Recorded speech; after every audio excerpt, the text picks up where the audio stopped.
안녕하세요. 박영춘입니다. 잘못했구나. 원래 어저께 제가 유튜브에서, 유튜브에서, 요걸 녹화를 했어요. 695강을. 695강을 녹화를 하고, 170분이 보는 중에, 유튜브에서, 임의적으로 삭제가 됐더라고요. 보니까 저도 오늘 몰랐는데 깜짝 놀랐어요. 그래서 이제 오늘 요거 다시, 욕도 안 했는데 왜 삭제가 됐지? 유튜브에서? 개인 정보를, 공개해서 그런가? 그럴 수도 있고 모르겠는데, 어쨌든, 요게 이제 171명이 보던 중에 어제 녹화한 거거든요. 삭제가 됐습니다. 유튜브에서. 그래서 요걸 다시 한번 녹화를 할게요. 요걸 완전 삭제하고, 그러니까 이제 696강, 이 위에가 이제 695강이 되겠죠. 순서는 약간 바뀝니다. 그래서 요걸 한번 얘기를 해보고, 다시 한번. 들으셨던 분들은 안 들으셔도 됩니다. 그래서, 요 내용이 뭐냐면, 남양주시 물건이에요. 남양주시 물건인데, 23에 7418호 물건이거든요. 여기에서는 배울 게 굉장히 많아요. 여러분들 물건 한번 볼까요?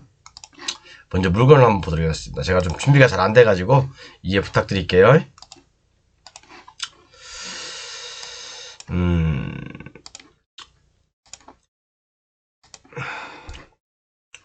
조금만 기다려 주십시오. 로그인하고.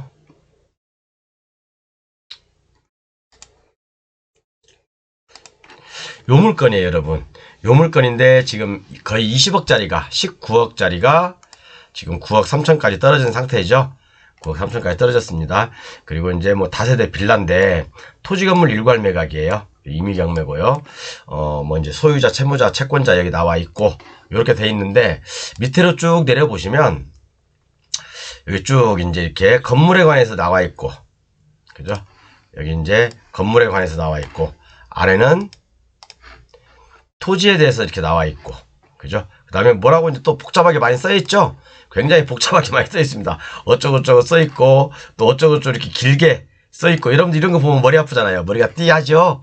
그죠? 이거 뭐야 대체 이걸 입찰 들어가라는 거 말하는 거야. 그러면서 여기 또 전입자들도 이렇게 있고, 근데 이 전입자들은 말소 기준 권리가 여기 있으니까 이거보다 다 후순입니다. 대항력은 없어요.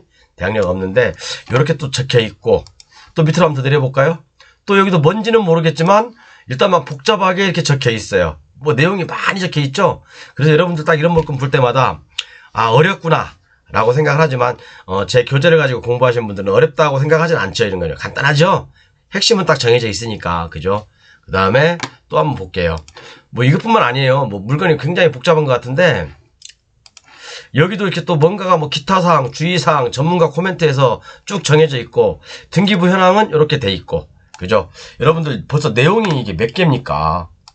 여기 하나, 여기 한 묶음 있고, 또 여기 긴 어떤 판례같이 보이는 거 하나, 그 다음에 위에 또 참고사항에서 이렇게 또 많이 적혀 있고, 또 여기도 적혀 있고, 굉장히 복잡하다고 생각될 수는 있겠지만 실질적으로 어려운 물건 아닙니다. 여러분, 제 강의를 지금까지 꾸준히 들어오셨던 분들, 그리고 제 교재를 가지고 공부하셨던 분들은 결코 이런 거 껌딱지네 라고 생각하죠.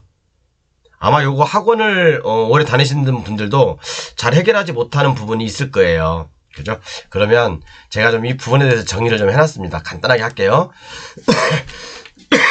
유튜브에서 제가 괜히 삭제를 해가지고 이 녀석들이 왜 또 두 번이나 또 녹화를 하게 만들어? 어제하고 내용은 비슷한데, 자, 교재를 한번 볼게요.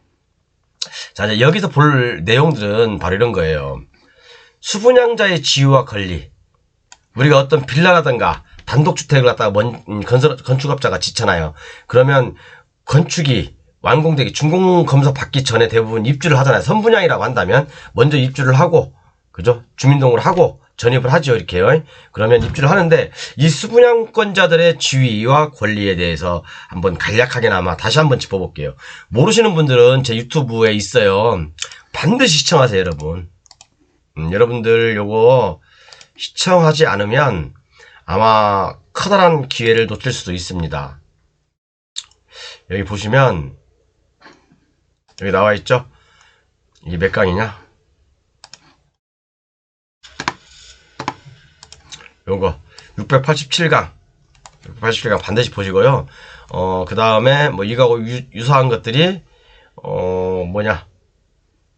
요거 하여간 요것을 보시면 됩니다. 요것을 보시면 되고 반드시 보셔야 될 거예요, 여러분들. 수분양권자의 지위와 권리. 근데 요것은 제가 답은 안 드릴 겁니다, 여러분. 그 다음에 등기부상의 호수와 현황이 달라요. 그죠? 그 다음에 준공검사도 안 돼 있습니다. 그리고 대지권도 미등기예요. 또 유치권도 있어요. 복잡하죠? 근데 복잡할 거 하나도 없어요, 여러분. 우리 하나씩 풀어보면 돼요. 자, 우리가 어떤 건물을 이렇게 짓는데 3층짜리 건물을 짓는다고 합시다. 여기가 101호, 102호, 201호, 202호, 301호, 302호라고 해요. 그러면 이 301호에 건물이 거의 다 완성됐을 때, 건물이 거의 다 완성됐을 무렵에 선분양 받으신 분들, 그러니까 수분양자다라고 그러죠. 수분양자. 이분들은 선분양을 받으셨던 분들이에요. 선분양들. 뭐 계약금을 넣었든지, 그죠? 중도금을 넣었든지 어찌됐든 간에 분양을 받으신 분들입니다. 분양을 받으신 분들이 여기에 입주를 하겠죠. 이렇게요. 그죠? 입주를 한다는 것은 뭡니까? 이 건축업자, 공사업자의 또 원소유자의 허락을 받았겠죠. 그렇기 때문에 열쇠를 갖다 뭐 강제로 따고 들어가진 않을 거 아니에요. 이분들이요. 그죠? 여기다 입주를 하고 그 다음에 전입을 했을 거 아닙니까? 그죠? 그럼 이 수분양권자들한테 수분양자들이 예를 들어서 2000년에 여기다 입주를 했어요. 전입일자를 했습니다. 그리고 저당권이 2001년에 들어왔어. 그럼 이분들이 대항력이 있을까 없을까? 그런 것들에 대해서 한번 생각해 봐야 되잖아요. 여러분 이거 판단을 잘못하면 굉장히 어려운 부분에 봉착할 수도 있습니다. 사실은 이 물건을 제가 2개를 지금 진행하고 있는데 그래서 사실은 답은 안 드릴 거예요. 6월달 정도에 답이 나올 겁니다. 6월달이나 7월달 정도에 결론이 나올 건데 결론이 나오면 정말 이것은 우리 경매사령관들과 몇 분의 어떤 정말 블루오션이 될 수가 있어요. 그래서 이 부분은 제가 나중에 6월달에 정확히 공개를 해드릴 거고요. 나중에 제가 낙찰 하나 받고 그리고 그 이후에 전입했다고 한다면 다 대항력은 없겠죠. 그죠? 당연히 여기서는 다행히도 이 물건은 이 말소기준 등기 권리 이 이후에 전입한 분들이에요. 그러니까 이 이후에 전입한 분들이 진짜 임차인이든 또 수분양권자든 그죠? 또 수분양권자들한테 임차했던 분들이라고 한다고 하더라도 후순이기 때문에 다 소멸되죠. 다 아웃이죠. 그렇지만 선순위라고 된다면 이분들이 선순위라고 한다면 문제가 됩니다. 여러 가지 문제가 나올 수 있어요. 그죠? 그래서 이 부분들에 대해서 한번 간략하게나마 제가 강의를 했고, 자, 그래서 수분양권자들이 주택의 소유자냐, 아니면 대항력이 있냐, 이런 부분이 논쟁의 소리가 될 수 있어요. 대항력이 있다, 대항력이 없다, 분양대금을 매개로 하여 임차보증금으로 가름할 수 있다, 이런 내용도 있죠. 또 어떤 분들은 그런 내용을 하는 사람도 있어요. 소유자로부터 이 사건 각 부동산을 사용 수익할 수 있는 권한을 취득하였으므로 불법 점유자라고도 볼 수 없다. 이와 같은 경우 법률적으로 임차인의 지위로 평가받을 수밖에 없을 것이라는 의견도 있는데, 임차인? 실질적으로 임차인 아니에요. 그죠? 그렇다고 소유자도 아니에요. 소유자도 아니고 임차인도 아니고 그럼 뭐냐 대체 수분양권자들은 선분양 많이 하잖아요. 그죠? 선분양 받고 사용 승인도 나기 전에 입주를 한 분들이 굉장히 많습니다. 근데 일반 건축주들은 사용 승인을 안 내는 경우도 많아요. 왜? 사용 승인 내면 당연히 건축물장이 생성해야 되고 건축물장이 나오면 등기를 해야 되기 때문에 등기를 하는 순간 각종 압류나 못 냈던 세금들이 막 따라 붙겠죠. 그렇기 때문에 웬만하면 사람들은 문제가 있는 건축주들은 그죠? 사용 승인 안 받습니다. 준공검사 안 떨어뜨려요. 그죠? 그래서 이 부분 이 부분은 제가 나중에 6월달이나 5월달 말쯤에 다시 한번 설명을 해드릴게요. 얘기할 거예요. 결론이 나면. 근데 아직은 결론이 난 거 아무것도 없습니다, 여러분. 잘못하면 큰일 수도 있고 대박 날 수도 있어요. 그래서 이제 그 분양대금 이제 기존 채권이라고 합시다. 기존 채권을 임대차 보증금으로 전환하는 게 과연 가능한가? 2개의 판례가 있어요. 2개의 판례가 있거든요. 기존 채권을 임대차 보증금으로 전환하여 임대차 계약을 체결한 경우가 있고, 임대차 계약의 주된 목적이 주택을 사용 수익하려는 데 있는 것이 아니고 소액 임차인으로 보호받으려고 하는 목적이 있는 거예요. 그죠? 이런 경우는 보장을 받지만 이런 경우는 보장을 못 받죠. 그죠? 뭐 이런 것은 제가 뭐 간단하게 설명해 드렸고, 자, 그럼 실질적으로 물건으로 들어가 볼게요. 물건으로 들어가 보면 이 물건이 이렇게 막 복잡하게 많이 써있지만 어려울 거 없다고 제가 말씀드렸어요. 건축물 대장이 없으므로 참고 바랍니다. 건축물 대장이 없다는 건 뭐예요? 우리가 이제 건물을 지으면 준공검사를 받잖아요. 준공검사를 받죠. 다시 말해서 이게 뭐예요? 사용승인을 받잖아요. 사용승인을 받으면 뭡니까? 건축물 대장이 나오죠. 건축물 대장이 생성이 되죠. 그 다음에 이 건축물 대장을 가지고 등기를 하게 됩니다. 등기를 하게 돼요. 그러면 여기서 얘기하는 것은 준공검사가 미필되어 준공검사도 안 받았고 건축물 대장도 없다 이 말 아니에요. 그죠? 그죠? 준공검사도 안 받았고 건축물 대장도 없다. 그럼 여러분 우리가 나중에 낙찰을 받고 과연 준공검사를 받을 수 있을까? 아니면 건축물 대장을 생성할 수 있을까? 그것도 한번 생각해 봐야죠. 그러면 제가 항상 강의했던 대로 요즘 제가 이걸 강의하니까 준공검사 또 100% 된다 라고 떠드는 사람도 또 있더라고요. 보니까 나 참 제가 좀 강의가 좀 독특한가 봐요. 그죠? 전문가라고 하는 사람 뭐 아니면 저기 뭐 일산의 뭐 학원 거기서 또 유명한 사람이더라고 보니까 뭐 구독자도 뭐 한 뭐 20만 명 되는 것 같은데 그 양반이 또 뭐 준공검사에서 막 떠든대요. 뭐 알고서 미리 알고 있던지 아니면 그전에 한 번도 강의 안 했다가 지금 하는 건지 모르겠지만 어찌됐든 좌우자간에 요즘 또 이 준공검사에 대해서 또 떠드는 사람들이 몇 명 있습니다. 자, 그래서 준공검사는 이 건축 허가를 받을 때 허가 내용대로 건축이 완료됐다면 준공검사 100% 됩니다. 뭐 중간에 토지 소유자가 바뀌었다든가 그죠? 그래도 이 토지 소유자 바뀐 걸 핑계로 준공검사 안 내줄 수 없습니다. 내줍니다. 그러면 준공검사는 우리가 건축 허가서대로 그죠? 제대로 만들어졌는지 그것도 확인해 봐야 되잖아요. 그죠? 여기 한번 볼게요. 제비동은 어쩌게 등기사항 전부증명서상 3층 이 소지하지 않은 것으로 나와 있으나 건축허가서 및 현황은 3층이 있다. 뭐 그 영역이죠. 자, 그러면 여러분 이 물건은 정상적으로 준공검사도 없고 건축물장도 없어요. 그러면 뭡니까? 등기는 또 있어. 그런데 등기는 있어. 그러면 이 채권자가 토지에 대한 채권자죠. 토지에 대한 채권자가 건물이 완성되면 건물을 등기해서 여기도 같이 공동저당을 설정하려고 했던 거겠죠. 그런데 건물이 완성됐음에도 불구하고 아니면 민법상 건물 지지벽이죠. 기둥과 지붕과 벽이 있음에도 불구하고 이분이 등기를 안 해. 아니 사용검사를 안 받아. 그러면 이 채권자에서 할 수 있는 것은 뭡니까? 이 채권자가 할 수 있는 것은 이 소유자를 대위해서 이 건물을 촉탁 등기하는 겁니다. 이렇게. 그렇기 때문에 등기는 있고 건축물 대장은 없는 이런 상황이 나오는 거죠. 그렇기 때문에 건축물 대장이 없다면 우리는 뭐 무조건 사용승인이 된다 그런 게 아니라 허가받은 내용대로. 그렇기 때문에 이건 뭐예요? 촉탁 등기를 했기 때문에 건물이 다 완성되지 않은 상태겠죠. 그죠? 촉탁 등기를 했기 때문에 건물이 다 완성되지 않았기 때문에 3층이 소지하지 않는 걸로 나와 있어요. 왜? 촉탁 등기할 당시에는 건물 그대로를 등기를 하기 때문에 그죠? 내용이 그대로 등기하기 때문에. 그런데 우리가 이 건축물을 건축하기 전에 건축 허가를 받을 거 아니에요. 건축 허가서에는 3층이 있대. 3층이 뭐 지금 가면 있겠죠. 그죠? 적겠죠. 촉탁 등기 이후에 적겠다면. 그렇죠? 야, 이것은 문제될 거 아니죠, 여러분, 이거. 자, 이거 뭐예요, 이거? 건축 허가서대로, 최초의 건축 허가서대로 건축물이 지어졌다면 준공검사 100% 나와야 되고 건축물 대장 생성 가능하죠. 중간에 뭐 토지 소유자, 진입로 소유자가 바뀌었든 어쨌든 공무원님이 이거 가지고 얘기하면 제가 말씀드렸죠. 준공검사 100% 된다. 어딨어?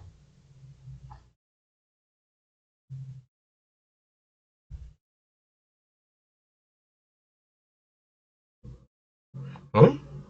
어디 갔지?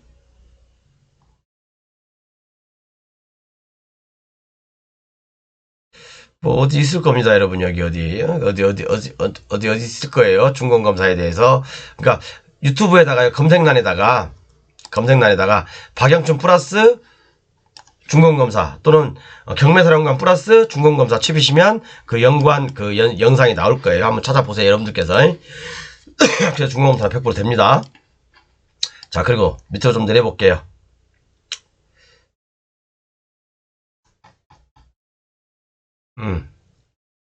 요건가 보다. 요건 안 했죠? 자, 등기부상에 A동 1호 3호, B동 4호 5로 기재되어 있으나 현황 및 전입신고는 111동 101호 105로 이용됨. 그러니까 이게 뭡니까? 등기부하고 현황하고 다른 거잖아요. 등기부에는 이렇게 기재가 돼 있는데, 등기부는 이렇게 기재가 돼 있는데, 현황은 이쪽으로 전입한 거예요. 이쪽으로 전입신고를 한 거야. 이쪽으로 111동 105 뭐 이런 식으로 등기를 한 거예요. 그러면 이 등기가 적법한 등기인가? 마침 이 물건은 임차인들이 다 대항력이 없습니다. 임차인들이 이 말소 기준금보다 후순이기 때문에 대항력이 있기 때문에 사실 이게 신경 안 써도 돼요. 그죠? 신경 안 써도 돼요. 근데 우리는 이제 공부 차원에서 얘기하는 거잖아요. 공부 차원에서 한다면, 자, 이런 경우는 케이스마다 다 틀려요. 다가구냐, 다세대냐, 또는 집원을 잘못 전입신고했냐, 아니면 공무원의 착오로 집원이 잘못 기재했냐, 호수가 잘못 기재했냐, 거기에 따라 다 달라요, 여러분. 그런데 다가구 같은 경우는, 다가구 단독주택 같은 경우는 이렇게 호수가 잘못 기재돼도 동일인으로 봅니다. 그렇지만 다세대 같은 경우는요, 호수가 잘못 기재된다고 한다면 이것은 임차인으로서 인정이 안 될 수가 있어요. 물론 유사한 대법원 판례가 4가지 정도가 있습니다. 4가지 정도가. 그거 여러분들 참고하시면 되고, 제가 좀 밑에다 적어놨어요. 그러니까 요 물건은 일단 임차인들이 이렇게 적어놨지만, 그죠? 임차인들이라고 이렇게 적어놨지만, 이 임차인분들이 다 후순이기 때문에 문제는 없다. 그렇게 보시면 되는데, 공부 차원에서 공부한다면 요렇게 죄송합니다. 다세대 주택이냐, 다가구형 주택이냐에 따라서 약간 달라질 수도 있고요, 내용이. 그리고 또 집원이 잘못됐냐, 아니면 공무원의 착오냐, 이제 그런 것들에 따라서 판례가 한 5가지 있습니다. 그건 한번 참고하시면 될 것 같고요. 그 다음에 또 경매물건지에 또 이렇게 나와 있죠. 점유자 땡땡땡님은 주택의 분양을 받아 60% 정도 분양대금을 납부하신 분이래요. 그죠? 분양대금을 납부하신 분이래. 그리고 또 여기 밑에 보면 땡땡땡님 임대차 계약서가 아닌 분양계약서 제출. 또 다른 한 분은 임대차 계약서가 아닌 분양계약서 제출. 이렇게 돼 있죠. 그러면 이 임차인들 중에 수분양자들이 있다는 얘기 아니에요. 수분양자들이. 그죠? 수분양자들이 임대차 계약을 체결 안 하고 임대차 계약서가 없으니까 뭘 제출한 거예요? 분양계약서를 제출한 거죠. 분양계약서를 제출한 겁니다. 그렇죠? 그럼 여러분, 우리 한번 가만히 생각해 봅시다. 가만히 생각해 봅시다. 아까처럼 이렇게 빌라가 있어. 다세대가 있어요. 이 수분양자분들 소유자도 아니에요. 그죠? 그렇다고 임차인도 아니잖아요. 그죠? 단지 수분양권자일 뿐이에요. 그런데 분양대금은 들어가 있어. 그죠? 그럼 이 분양대금을 가지고, 위에 제가 판례도 설명해 드렸지만, 이 분양대금을 가지고, 기존 채권을 가지고, 임차보증금으로 가름할 수 있냐 이거죠. 이 분양계약서에 들어가 있는 분양대금을 가지고, 임대차 계약서로 가름할 수 있냐. 이것이 사실은 핵심입니다. 이것이. 억울하잖아요. 그죠? 더군다나 이분들은 또 말소 기준 등기보다 후순위에 또 나중에 들어왔어. 후순위에. 제가 후순위라고 얘기하는 게 아니라, 이제 만약에 이분들이 대항력이 있는 분들이라고 한다면, 그죠? 말소 기준 등기보다 먼저 전입한 분들이라고 한다면 너무나 억울할 수가 있잖아요. 그죠? 너무나 억울해요. 그런데 또 모순이 되는 게 뭐냐면, 이분들은 적법한 점유 권한이 있어요. 왜? 적법한 점유 권한이 있다는 게 뭐냐면, 자, 기존 이 건축주로부터 열쇠 넘겨받고 전입도 정상적으로 했고 허락도 받아서 가족이 전체가 여기 이사 온 거 아닙니까? 지금 그렇게 살고 있고 선순위라고 한다면요, 살고 있지 않습니까? 그러니까 이분들은 점유 권한이 있는 거예요. 적법하게. 그죠? 그래서 이 수분양권자들한테 임차한 제3자도 제3임차인도 대항력이 있습니다. 이분은 대항력이 있어요. 그러면 이 수분양자들은 대항력이 있을까 없을까? 그게 핵심이잖아요. 지금 우리는 이 수분양자들한테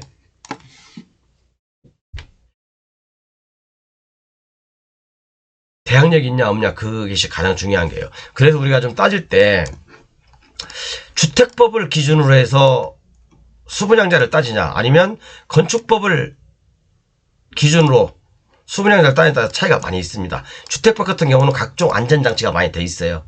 그죠? 뭐 다 아시겠죠? 선분양 받아보신 분들은 다 아시죠? 보증이라든가 그런 것들 안전장치가 다 돼 있습니다.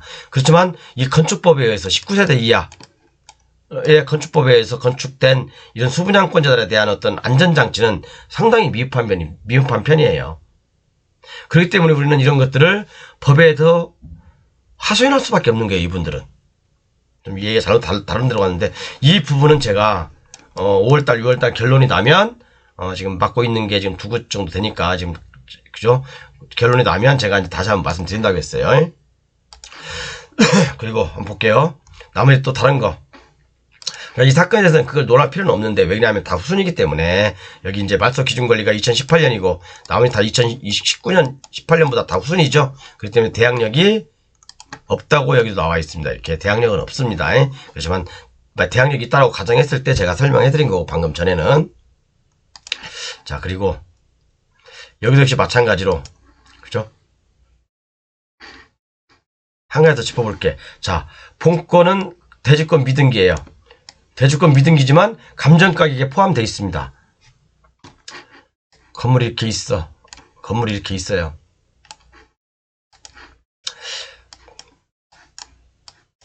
이 코스마다 대지권은 없어.